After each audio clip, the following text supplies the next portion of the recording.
me, can you just hold for 1 second? I have to just quickly do something. I have to take a call. It's like, sure. So takes the call, come out, get me into his office. And he said, just profusely apologizing, said, I'm really sorry. The call that I just got was from the Pentagon. They told me that my successor and my secretary were killed. So I was the first person to hear that on September the 12th. And to this day, we've been in touch, we've been friends. He's been in my books for 20 years. Again, what did I say? Be careful who you step on. So I want to, before further ado, introduce my other friend that I've met through General Ohle. This is Colonel Bob Whaley, U.S. retired, and he is going to do the honors of introducing you to General Ohle. Morning, my name is Bob Whaley, and I'm an American soldier for life. It's my honor to introduce General Dave Ohle. He hails from Steubenville, Ohio. He grew up playing sports, excelling academics, a scout, and all his achievements led him to be appointed to attend West Point, where he excelled there. Actually was the student vice president and got branched infantry.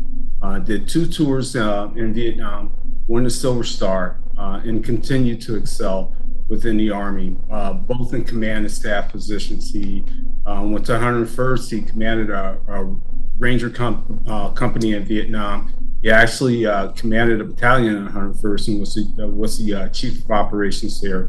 Commanded a brigade in Hawaii and actually assistant division commander at the 1st Infantry Division.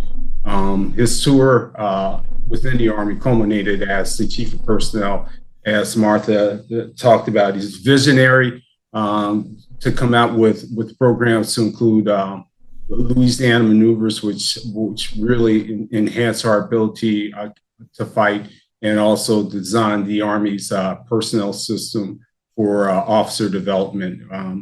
He continued with that as an executive within Shell, Alliant, Camber, developing things from,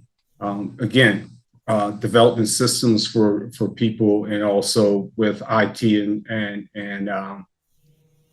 areas in that domain. What I admire most about General Ohle is that he is a true citizen soldier who has always tried to keep a focus on making opportunities available for soldiers and their families. And right now he is the CEO of Heroes to Education. Heroes to Education is a program devoted to assisting veterans, their spouses, to go to work in America's public schools. And with that, I'll turn it over to General. Thanks, Bob. And Martha, thank you. It's an honor to be a keynote speaker here for the National Leadership Summit. When you look at the National Leadership Summit and see what the title of today's summit is, preventing labor shortages through leadership excellence, it's a title that is really personable to me, and I want to explain why. As Bob just mentioned, I put together a program called Heroes to Education, where we're going to take the veterans from the services, all services, and get them into public education, mainly into teaching positions across America in the public schools. I started this program 30 years ago.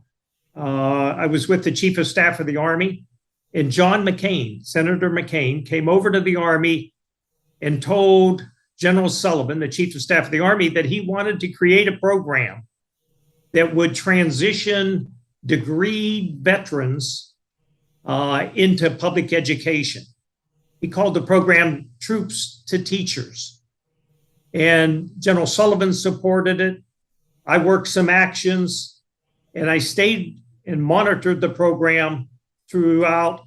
And Heroes to Education will adopt the old Troops to Teachers program and make it into a full full service, full support organization for support of the public education in the private sector. It's been a journey, most notably in 2001. I was called by a friend, and I was with Ohle as the vice president of HR. And I was called by a friend who actually was a director in Troops to Teachers. And he said, "Can you get us into the White House? We would like to get Mrs. Bush," President Bush had just won election, to be the sponsor of Heroes to Education or Troops to Teachers. I said, "I'll try." Shell had donated a lot of money to the Bush campaign, and I got an appointment with the First Lady and the First Lady's staff in the White House, and we took 3 from the Army and several from Troops to Teachers, and Mrs. Bush agreed to be the sponsor for Troops to Teachers. So everywhere she went, almost everywhere she went, she talked about the Troops to Teachers program. What it is to take those coming out of the service who've spent a career in the service or just getting out as veterans who want to be a teacher or work in public school positions. We need to get them into public education. She spoke around the globe, mostly in America, but every time she would go into a foreign country where there were Army soldiers, Mrs. Bush talked about Troops to Teachers. What I want to do is take the title of the session, Preventing Labor Shortages through Leadership Excellence, and show you how I've transformed this Troops to Teachers program into an organization called Heroes to Education that will help prevent labor shortages in public schools. You all know that the public school teacher situation in America is not good. Because of the pandemic, we lost a lot of teachers. So I'm going to lay out very quickly how we go about forming an organization, a high-performance organization, and through the leadership of the veterans coming out of the Army, we'll be able to help turn and influence the public school system in America. Next slide. I don't know if they can see the slides, but anyway, the mission of the Heroes to Education program is like Bob had mentioned, is to transition the service members, both degreed and non-degreed, the law enforcement and the medical caregivers and their spouses into positions in public education. I have a slide that's really pretty good. I'm going to read it to you. Can people see the slides or they're not on? General Ohle, yes, they can see the slides. What? They can see the slides. Okay, good. That's good. This next slide is the football coach at Alabama, Nick Saban.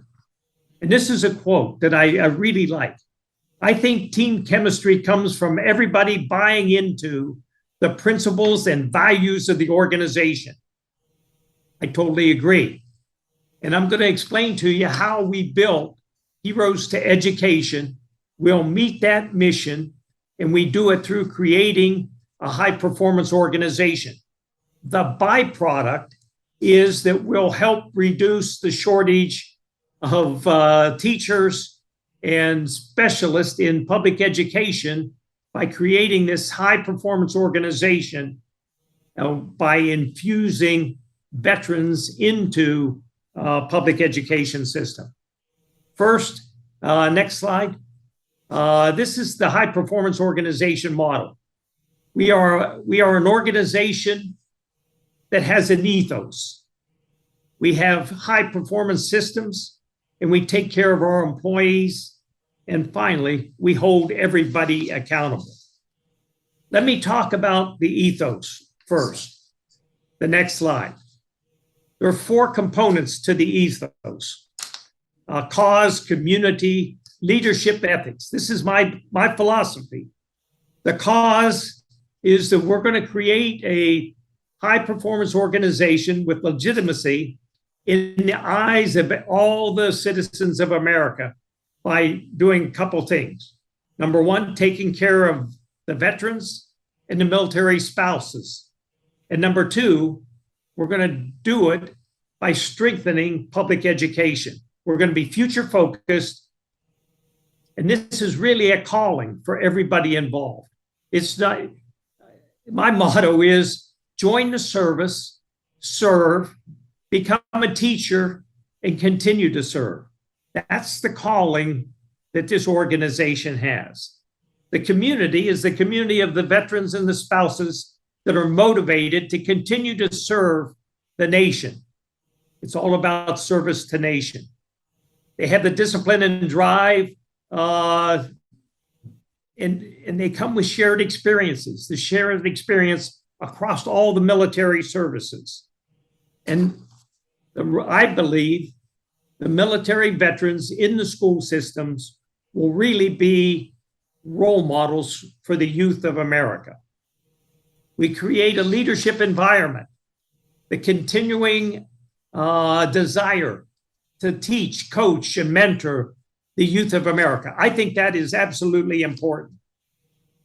All the veterans possess this intangible characteristic of innovation, motivation, inventiveness.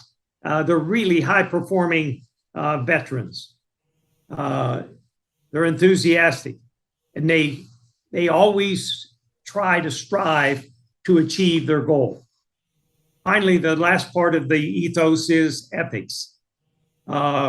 We serve the public education and put public education ahead of service to self. That's absolutely important. We have trust and responsibility, and we have the virtues of integrity, loyalty, respect, selfless service, and we respect diversity. Next slide. What I want to do now is cover three of the systems that we have within the Heroes to Education. The first is the leader development system, and this applies directly into the theme of today's summit, leadership excellence, preventing labor shortages. If you have a leader development system where every employee is a leader, and you have a system that will develop these leaders to be better tomorrow than they are today, that whole philosophy will transfer into the public education system. Three components of the leader development system. Number one, you've got to have a program to teach, train, instruct, guide, and counsel these employees to become better leaders. You teach them skills, the knowledge that they need for public education, and you cover the attributes, shared values, and the standards that they need. Also, you have to provide them, after you do the training and teaching, this opportunity to practice. And there's no better place other than in the military service to practice leader development than in public education. And in public education, every day is a training day where they're training their students. So you provide that opportunity to practice. And then you close the loop by providing feedback. In the military, we call it an after action review. You continually critique the teachers, the veterans, on what they're doing right and what they're doing wrong and what they need to do to improve. All this fits into a leader development system. The next slide. This is a slide that is absolutely critical, I believe, to run a high performance organization. And that is a strategy map. From the strategy map comes everything that you do. There's an accountability at the end.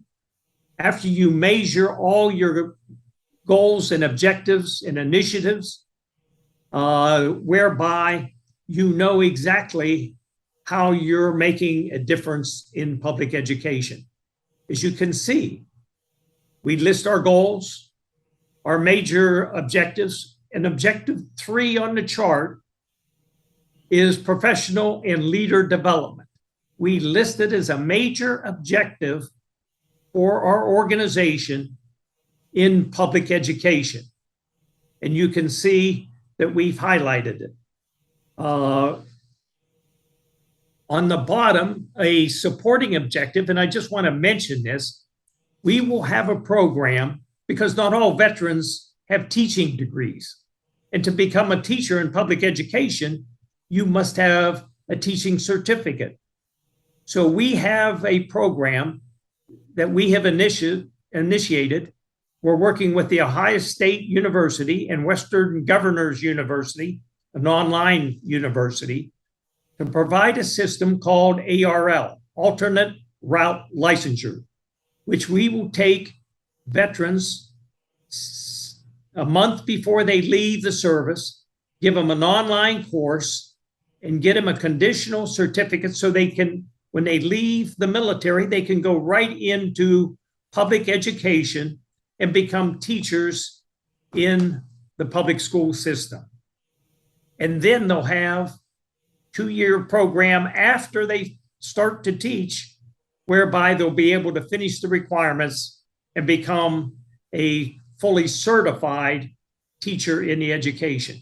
We're working that program now. We hope to have universal reciprocity for all teachers as they move across America into different states. My wife was a teacher, and she's got 6 teaching certificates. Every time we moved to a new state, she had to go back and get a teaching certificate. Heroes to Education is working with the national state legislators to create a program that's certified across all 50 states that will enable this transfer of certificates and create a universal reciprocity for our teachers. The next system that we have is probably the most critical system for the organization. Next slide. It's the powering the journey. The journey is when a veteran signs up and goes all the way through the program and becomes an alumni after they're into the program in teaching with Heroes to Education. Once an employee and once certified by Heroes to Education, they will have a lifetime member in the organization, and they will continue their leader development throughout. Let me explain the power of this journey. We have 3 phases. The first phase is the recruiting. We expect through our marketing process, and we'll have a marketing company working for us, to reach out and start the marketing before a veteran joins the service. We want them to know that once they're in the service, there is always a job available for them in public education. So we will make them aware of the program, we'll register them, and then we'll have a very strict validation to make sure that we have veterans leaving the service that have been great veterans. They don't have a bad record, and they haven't committed any problems within the service. In other words, they haven't been court-martialed or reprimanded in the system. We will monitor that and clear. The center part is all this certification licensing. The final part is the part where we put them into the classroom so that they will be teachers. So those are the 3 major systems. And if you have a system management process and you monitor the outcome of those systems and always review it, just like leader development, through leader development, you will create a high-powered organization. Next slide. The final slide is the balanced scorecard management system. And that management system will enable us to monitor every phase of the organization. You can see the journey right across the center. Most important to this discussion today is the circle around the system, and that is for professional and leadership development. At all times, we will develop our veterans and we will get them in so that they can help develop and mature all the students in public education. So our theme, our ethos, our organization, our employees will all work together.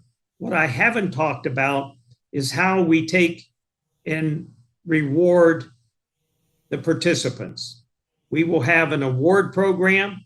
We will have bonuses and stipends so that all the veterans will have this opportunity, not just to earn a salary on, like teachers today, but to earn bonuses with the performance standards that they show. We thank you. And Martha, I hope that gives a summary of leader development. But most importantly, you now know about Heroes to Education. Right. Thank you very much for asking me to do this. General Ohle, thank you. Again, you and Colonel Whaley, you're just wonderful people, and I thank you for taking the time. And please give my regard to Susan. Yeah. The one final thing I'll say to the audience is that Marcia and we developed this relationship at Shell Oil on 9/11, and I call Martha my battle buddy. She does. And that's every time we get together, Martha is my battle buddy, and we continue it 20 years later. It's great. He tracked me down on the 20th anniversary to say thank you, because years ago I had a